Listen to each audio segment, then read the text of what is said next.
Welcome to InfoRights channel. We stay in Norway, but this time I'm going to take you to the agricultural sector, which is a very specific one in Norway.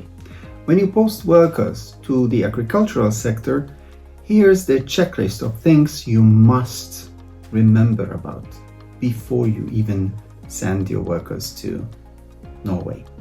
The first one is the obligation to notify you that you are posting workers to Norway. The notification requirement, meldeplikten, they call it, is done by the Norwegian Labor Inspection Authority. So you go to their webpage, altinn.no, and you report the employer's name and registration details, the posted workers' personal details, the intended duration and place of work in Norway, type of work and sector, in this case of course it's agriculture, and contact details for the liaison person who is responsible for contacts with authorities in Norway. That's the representative of the company, of course. The second thing that you have to remember is to appoint this representative. You are required to designate a person, a contact person in Norway who will act as a liaison person with the authorities.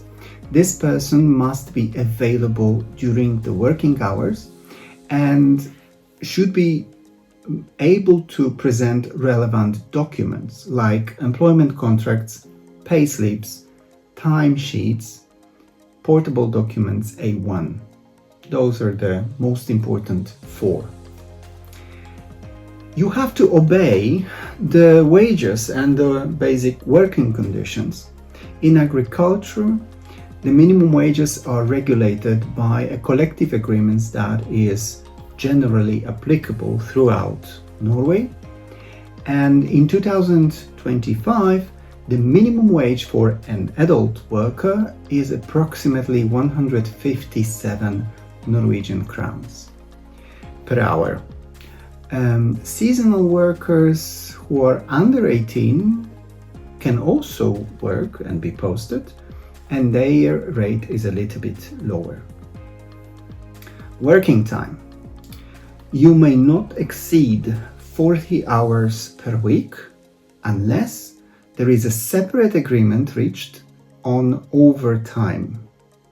So it is possible, but only when you have a separate agreement with your workers. Accommodation. If employer provides accommodation, it must meet certain minimum standards for hygiene, safety and comfort. The cost must be reasonable and it must be clearly stated in the contract or on the payslips. The poor accommodation and not comfortable accommodation is the main cause for complaints in the agriculture sector and also the main cause of inspections.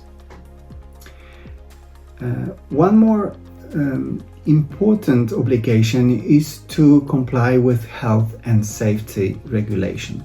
Agricultural work is or involves physical risks, so employers must ensure that workers receive the proper training on health and safety, emergency procedures, and that they use appropriate protective equipment like gloves, boots, and ear protection.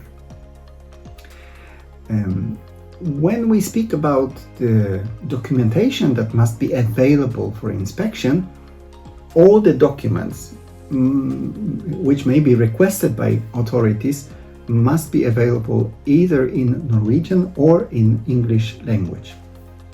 And they include employment contracts, pay slips, work schedules, and portable documents A1 from the home country social security institution. Failure to follow these rules can lead to fines, to stop the work, or even to exclusion from the Norwegian market. So there is a lot to remember, but once you get used to it, it's not so complicated to obey these rules. Make sure you comply, and you will be welcome in Norway.